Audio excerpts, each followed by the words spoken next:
We live in a world where emotions erupt constantly on social media, in conversations, in breaking news, in sudden texts that spark anxiety. People explode, overreact, break down. And in the middle of this emotional whirlwind, many believe they found the solution: shutting down, becoming cold, acting like they don't care, playing the role of someone who's always in control because they feel nothing. But let me ask you something. Is that true strength?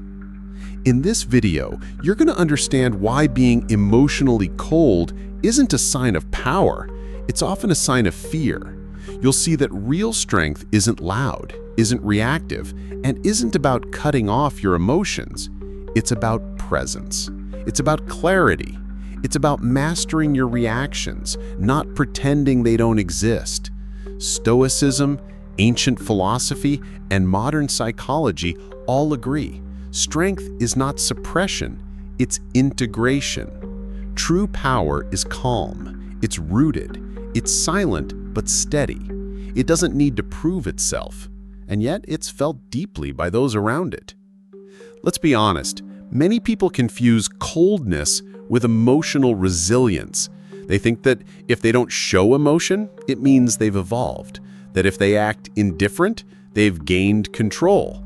But what's often happening is emotional avoidance, a fear of being overwhelmed, a coping mechanism that looks like strength, but is actually disconnection. You're not overcoming your emotions, you're burying them, and the cost of that is high. Stoic philosophers never taught emotional repression. Quite the opposite. They encouraged emotional mastery. Epictetus, Seneca, Marcus Aurelius, all of them felt deeply. They suffered, they lost, they cried. But they didn't allow their emotions to dictate their lives. Instead, they trained their minds to pause, reflect, and choose their response. This, in modern terms, is emotional regulation.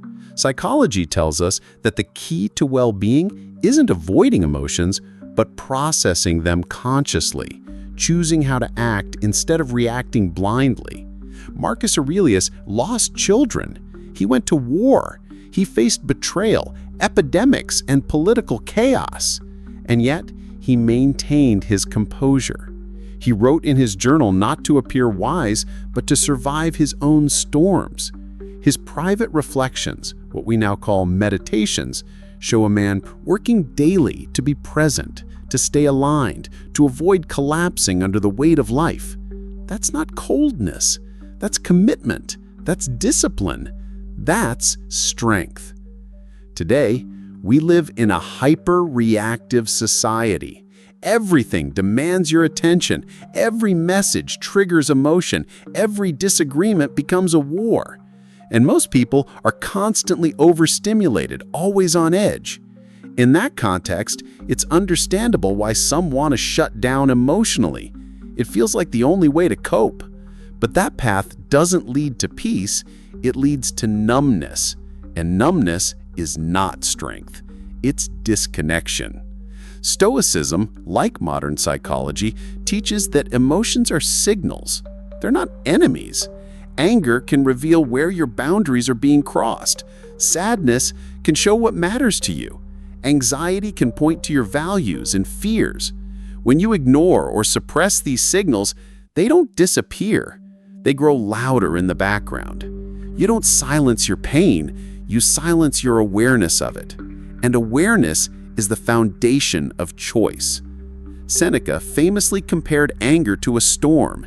He said, "If you see a storm coming, you don't walk into it unprepared. You pause. You anchor yourself." The same applies to your inner world. When you feel a strong emotion coming, don't act instantly. Create space. Reflect. That space between emotion and action is where real freedom lives. That pause, that deliberate breath, is strength.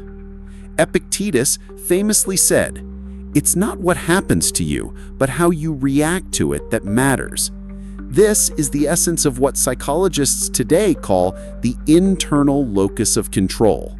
When you realize that you can't control external events, but you can control your response, everything changes.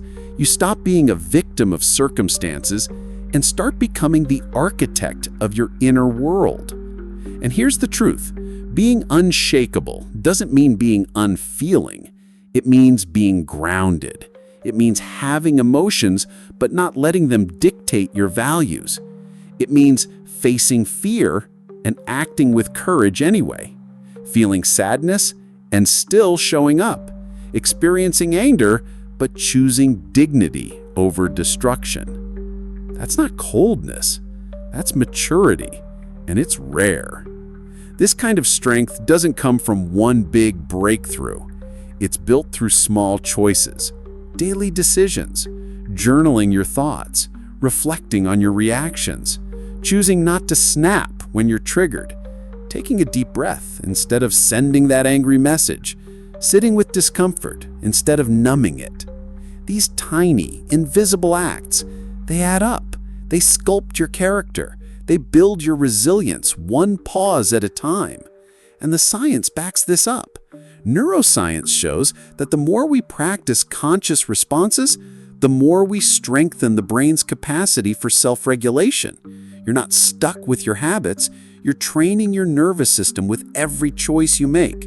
Over time, you become someone different. Not reactive, not explosive, but centered, clear, free. The strongest people I've met weren't the loudest. They didn't need to dominate conversations. They didn't boast about their toughness. They radiated calm. You could feel it in how they listened, in how they responded with intention, in how they didn't take the bait of every emotional trigger. That kind of strength is invisible until it's tested. And when life hits hard, that's when you see who's truly strong. Pretending to be cold is easy. It's a mask, but it comes at a cost. When you shut down your emotions, you don't just avoid pain, you also dull joy, connection, and purpose. You start surviving, not living. You feel safe, but numb, disconnected, isolated. Stoicism doesn't ask you to live like that. It invites you to feel everything and still remain free. That's why so many therapists today are returning to Stoicism, because it doesn't offer empty motivation. It offers practice, principles, clarity.